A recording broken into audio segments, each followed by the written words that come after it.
जो अपराधी होता है वह घटना को अंजाम देता है अमेठी में।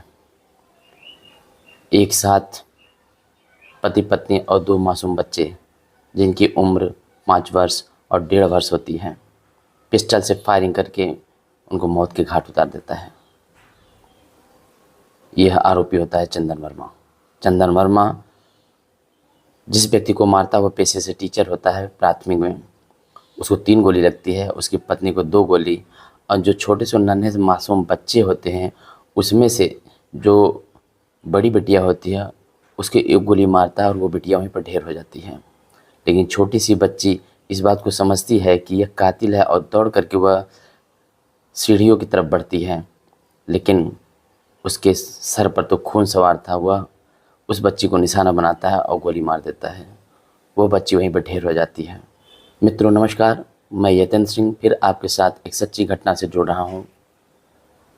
मैं आशा करता हूँ कि आप लोग स्वस्थ होंगे, मस्त होंगे। एक कहावत है, दुश्मन मिले हज़ारों मगर मतलबी यार ना मिले। और आपने एक पिक्चर भी देखी होगी, उस पिक्चर के जो गाने के बोल थे, अच्छा सिला दिया तूने मेरे प्यार का, यार ने ही लूट लिया घर यार का। तो कहानी की शुरुआत होती है अंबेडकर नगर के टाडा तहसील से। टाडा में एक व्यक्ति होता है जिसका नाम होता है मायाराम वर्मा। मायाराम के 8 बच्चे होते हैं। मायाराम वर्मा कुछ दिन बाद टाडा से सीधे रायबरेली चला जाता है और रायबरेली में अपना मकान बना के रहने लगता है। कुछ दिन वहाँ पर रहने के बाद वह वहाँ से सीधे अपने बच्चे को लेकर के पहुँचता है दिल्ली। दिल्ली में कुछ साल रहने के बाद वह दिल्ली से उसका बेटा जिसका नाम होता है चंदन वर्मा, वह आ जाता है सीधे पुनः रायबरेली। रायबरेली में एक स्थान होता है मटिया, वहाँ पर वह एक किराए का घर लेता है, वहीं पर रहने लगता है। रायबरेली में एक थाना पड़ता है जिसका नाम है गदगंज। वहाँ का सुनील कुमार नाम का एक व्यक्ति होता है जो बचपन से ही बहुत होनहार होता है। 2018 में पुलिस की वैकेंसी निकलती है और वह उसमें अप्लाई करता है और पुलिस में आरक्षी पद पर उसका चयन हो जाता है। 1 साल नौकरी करने के बाद उसे ऐसा महसूस होता है कि मेरे लिए यह नौकरी नहीं बनी है, और तभी उत्तर प्रदेश सरकार जो है शिक्षक की भर्ती निकालती है 2019 में। और इस व्यक्ति का जो पहले से बीटीसी और बीएड किए हुए था, इसका चयन उत्तर प्रदेश में प्राथमिक में हो जाता है और यह सहायक अध्यापक के पद पर कार्यरत होता है। लेकिन इसको नौकरी मिलती है अमेठी में। एक तरफ रायबरेली, दूसरी तरफ अमेठी, दूरी बहुत ज़्यादा होती है। यह अपने परिवार को रायबरेली में रखता है, मटिया नामक क्षेत्र में। वहाँ पर किराए का मकान होता है इसका। कुछ साल ये नौकरी बीएससी का आरंभ करता है। उसके बाद जो है इसको एक विद्यालय जो है कि दे दिया जाता है जिसका नाम होता है पीएम श्री कंपोजिट पन्हौना। यह अमेठी के मुख्यालय से 7-8 किलोमीटर दूर होता है, लेकिन यह अपना कमरा अमेठी शहर में ही लेता है और वहीं पर रहता है। चंदन वर्मा लैब टेक्नीशियन होता है। उसके कई हॉस्पिटलों में परिचय होते हैं। पेशे से वह लैब टेक्नीशियन के साथ साथ थोड़ा सा बदमाश किस्म का होता है। बुलेट लेकर के हाव भाव बनाना, कभी रिवाल्वर लेकर के इधर से उधर करना, अपने को वो हमेशा सुपीरियर लोगों के सामने रखता था। मटिया में जहाँ पर चंदन वर्मा अपना रूम लिए हुआ था, वहीं पर जो है कि सुनील का भी रूम था। चंदन वर्मा को धीरे धीरे ये बात पता चलती है कि सुनील जो है कि अमेठी में प्राथमिक में जॉब करता है सहायक अध्यापक के पद पर, और उसकी पत्नी उसके 2 बच्चे जो है कि यहाँ पर घर पर अकेले ही रहते हैं। तो चंदन वर्मा के मन में खुराफात शुरू हो जाती है और वह उससे धीरे धीरे नज़दीकियाँ बढ़ाना शुरू कर देता है। उसकी पत्नी के साथ उसकी नज़दीकियाँ बढ़ने लगती हैं धीरे धीरे। वो उनके घर आना जाना भी हो जाता है। उसी बीच जो है कि सुनील एक 2 बिस्वा ज़मीन भी खरीदता है रायबरेली में, और उसका गवाह जो है कि चंदन वर्मा बनता है।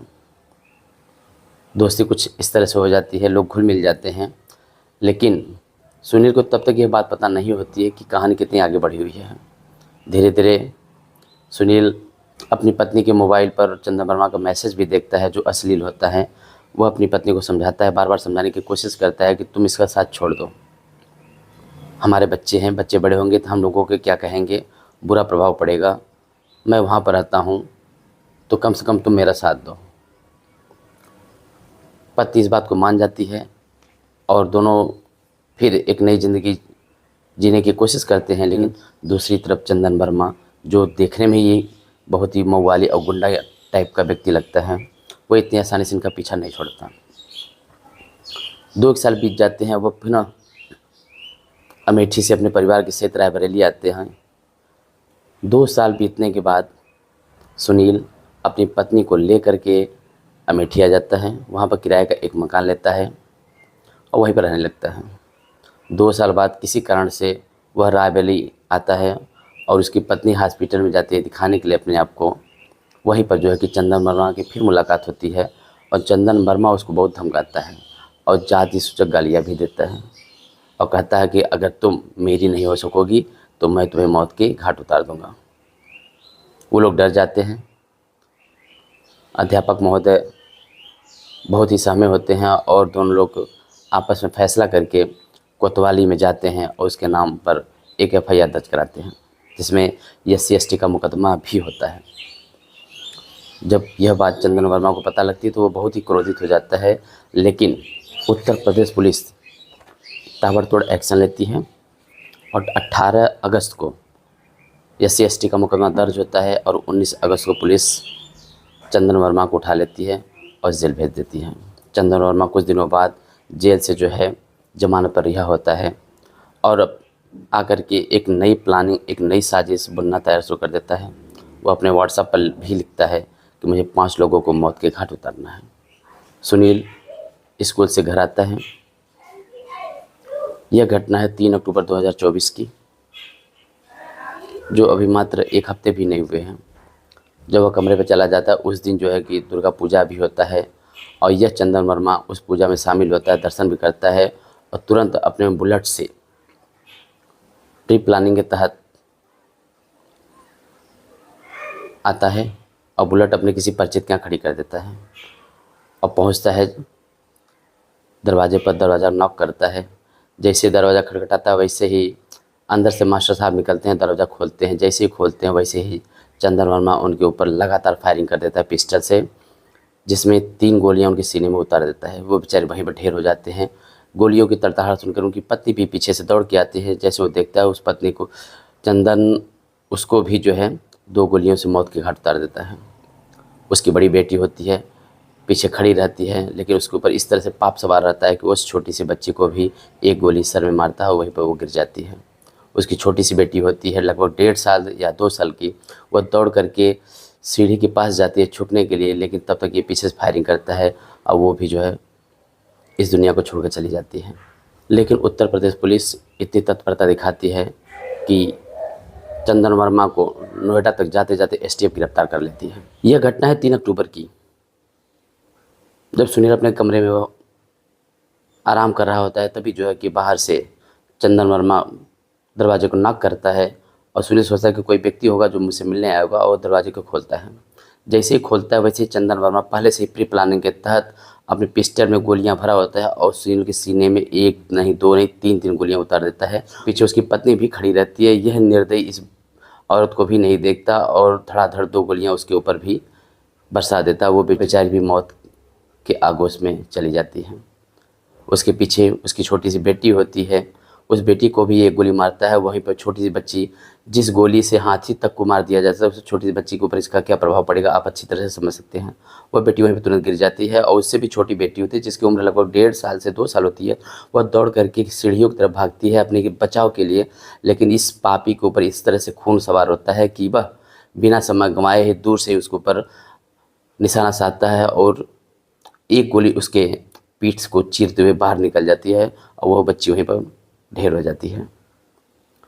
इस प्रकार 4 खून करने के बाद चंदन वर्मा खुद को भी 1 गोली मारता है, लेकिन वो गोली मिस हो जाती है। दोबारा उसकी हिम्मत नहीं पड़ती कि वह गोली अपने ऊपर चला सके। इधर उधर देखता है, जब उसको मौका मिलता है तो दीवार फाड़ करके बड़ी तेज़ी से वहाँ से निकल जाता है और जहाँ पर अपनी बुलेट रखा रहता है वहाँ पहुँचता है। बुलेट लेकर के जो है सीधे इलाहाबाद की तरफ भागता है। वहाँ से फिर नोएडा के लिए निकलता है। नोएडा पर जैसे नोएडा पहुँचता है वैसे ही STF इतनी सक्रिय होती है कि नोएडा में इसको गिरफ्तार कर लेती है। गिरफ्तार करके जब इसको लेकर आती है उसी दौरान जो है कि ये सोचता है कि अब तो पुलिस हमको मार देगी और तुरंत जो है कि पिस्टल दरोगा साहब होते हैं उनका पिस्टल छीनता है ये व्यक्ति चंदन वर्मा, क्योंकि पहले से इस अपराधी था पेशे से। इसको ये सब करने में बहुत ज़्यादा समय और बहुत ज़्यादा सोचने की ज़रूरत नहीं थी। और जैसे वो पिस्टल दरोगा साहब की छीनता है, तब तक उनके जो साथ और भी पुलिस वाले होते हैं तुरंत इसके ऊपर फायरिंग कर देती है और इसके दाहिने पैर में एक गोली लगती है, वहीं पे ये गिर जाता है। उसके बाद उठा करके इसको लोग लाते हैं हॉस्पिटल। हॉस्पिटल के बाद इसके ऊपर केस चलता है। देखिए अब आगे क्या होता है। हमारे इस चैनल को लाइक और सब्सक्राइब कर दें। फिर हम अगले एपिसोड में मिलते हैं किसी सच्ची घटना के साथ। तब तक के लिए जय हिंद, जय भारत।